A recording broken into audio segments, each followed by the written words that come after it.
மனிதரின் இயல்பை படித்து தெரிந்து அவர் சாயலில் மாற என்னோடு கூட பயணிக்கும் உங்களுக்கு எனது அன்பின் வாழ்த்துதல்.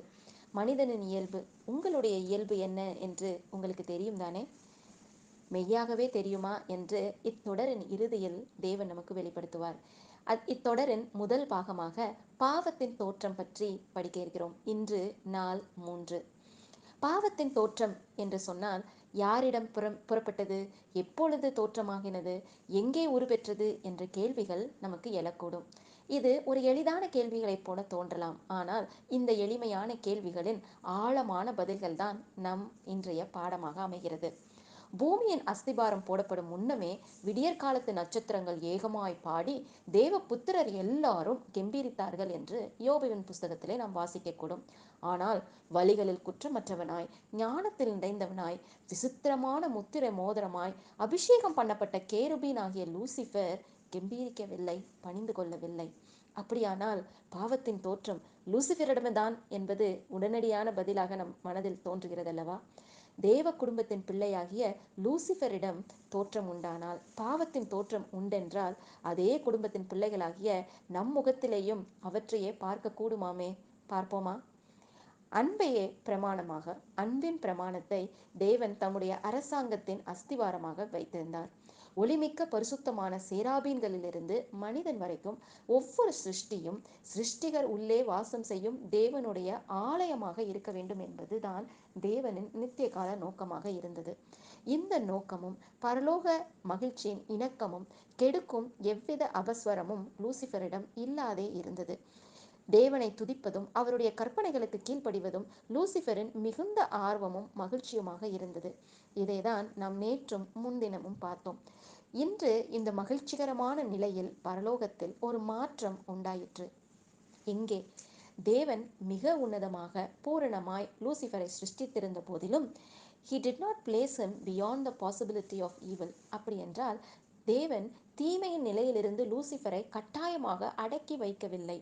தேவ அரசாங்கத்தின் அஸ்திவாரமாக அன்பு இருக்கும் பட்சத்தில் தேவன் அவருடைய படைப்புகள் அனைத்திடமிருந்தும் அன்பின் சேவையை எதிர்பார்க்கிறார். அதுவும் நுண்ணறிவினால் எழும் அவருடைய பண்பை வரவேற்கக்கூடிய தொழுகையையே அவர் விரும்புகிறார். வற்புறுத்தத்தினால் வரும் ஒரு உறவில் அவர் மகிழ்வதே இல்லை. தேவ பிள்ளைகளான தூதர்களுக்கு அதற்காக பறக்கும் வல்லமையும் ஒரு சில கூடிய வல்லமைகளையும் கொடுத்த தேவன் அவர்களுக்கு ஒரு விசேஷித்த வல்லமையும் தந்திருக்கிறார். தாங்களாகவே மனம் உவந்து அவருக்கு சேவை செய்யும் சுயாதீன சித்தம். விசேஷித்த வல்லமை சுயாதீன சித்தமே. பாவத்தின் தோற்றம் என்ற தலைப்பில் பரம தரிசனம், Patriarchs and Prophets, Truth About Angels, மாபெரும் ஆன்மீக போராட்டம் போன்ற புத்தகங்களிலிருந்து நாம் ஒரு சில வாசகங்களை இன்று நாம் படிப்போம். பரலோக வாசிகளுக்கு முன்பதாக தேவனுடைய ஒரே பேரானவராகிய கிறிஸ்து மாத்திரமே தமது நோக்கங்களுக்கும் முழுமையாக நுழைய முடியும் என்றும், தமது சித்தத்தின் வல்லமையான ஆலோசனைகளை நடப்பிப்பதும் அவரிடமே ஒப்படைக்கப்பட்டிருக்கிறது என்று அரசராகிய பிதா உச்சரிக்க, அவருக்கே தேவனைப் போல கனமும் விசுவாசமும் உரித்ததாய் இருந்தது. கிறிஸ்துவின் மேலாதிக்கத்தை தூதர்கள் அனைவரும் மகிழ்ச்சியுடன் ஒப்புக்கொண்டு அவர் முன் விழுந்து தங்களுடைய அன்பையும் வணக்கத்தையும் ஊற்றினார்கள். ஆனால் லூசிஃபரும் அவனோடு சேர்ந்து வணங்கினான். ஆனால் அவனுடைய இருதயத்தில், எங்கே? அவனுடைய இருதயத்தில் ஒரு அந்நியமான பயங்கரமான போராட்டம் இருந்தது. வெறுப்புக்கும் பொறாமைக்கும் எதிராக சத்தியமும் நீதியும் உண்மையும் போராடியது. சுயாதீன சித்தம் போராடியது. உங்களுடைய சுயாதீன சித்தம் எப்போதாவது போராடுகிறதா? மனிதனை படைப்போம் என்ற ஆலோசனையில் தேவனாகிய பிதா குமாரனிடம் பேச, ஏன் கிறிஸ்து மட்டும்தான் மேலாண்மை உடையவராக இருக்க வேண்டுமா? அவர் ஏன் இவ்விதமாய் எனக்கு மேலாக மேன்மைப்படுத்தப்படுகிறார் என்று வல்லமை மிக்க லூசிஃபரின் சுயாதீன சித்தம் தவறான பாதையை தொடங்கியது.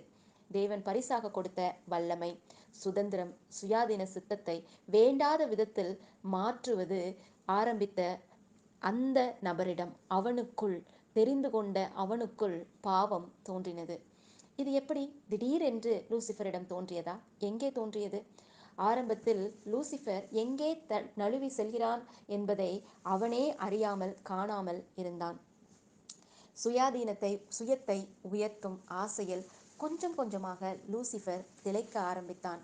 லூசிஃபர் அவனது மேன்மைமிக்க வல்லமையை, சுயாதீனத்தை பயன்படுத்தி பிறரை ஆசிர்வதிக்கவும் அவரை படைத்தவரை மகிமைப்படுத்தவும் கூடியவனாக பரலோக தேவதூதர்களின் சேனைகள் அனைத்தினாலும் நேசிக்கப்பட்டு மேன்மைப்படுத்தப்பட்டு தேவனுடைய ஆதரவை உடையவனாக இருந்திருக்கலாம்.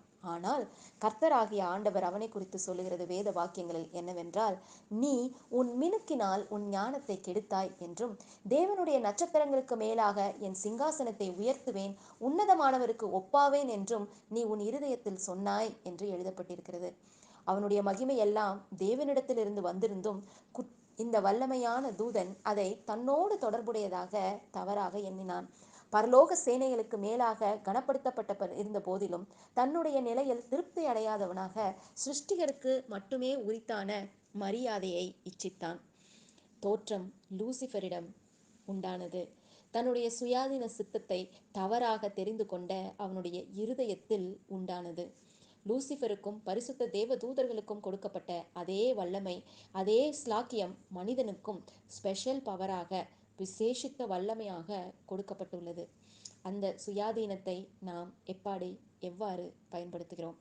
சுயாதீன சித்தத்தை பற்றி ஒரு கொட்டேஷன் விக்டர் ஃப்ராங்க் அவருடையது. Between stimulus and response there is a space, and in that space is our power of choice or choose our response. In our response lies our growth and freedom. அதாவது, ஒரு செயலை செய்ய தூண்டும் ஆர்வத்திற்கும் மறுமொழிக்கும் இடையே ஒரு இடைவெளி உண்டு. அந்த இடைவெளிதான் அச்செயல்களை மறுமொழியை தேர்வு செய்யும் என்னுடைய சுயாதீனம் உள்ளது. மேலும் நம்முடைய மறுமொழியில்தான் நமக்கான அச்சித்தத்தின் வளர்ச்சியையும் சுதந்திரத்தையும் அடக்கியுள்ளது என்பதுதான். இந்த செயலுக்கும் அதை செய்ய தூண்டும் ஆர்வத்துக்கும் மறுமொழிக்கும் இடையே உள்ள அந்த இடைவெளியை நாம் எப்படி பயன்படுத்துகிறோம்? இவ்வாறு உள்ள அந்த இடைவெளியை, வல்லமையை தவறாக பயன்படுத்திய லூசிஃபர் எப்படி சாத்தானாக மாறினான்? எப்படி அவன் இருதயத்தில் உள்ள போராட்டம் இப்பிரபஞ்சத்தின் மாபெரும் ஆன்மீக போராட்டமாக மாறியது? இதற்கு நமக்கும் என்ன தொடர்பு என்பதின் தொடர்ச்சியை நாளை படிப்போம். தொடர்ந்து தேவன் நம்மை வழிநடத்துவாராக. ஆமேன்.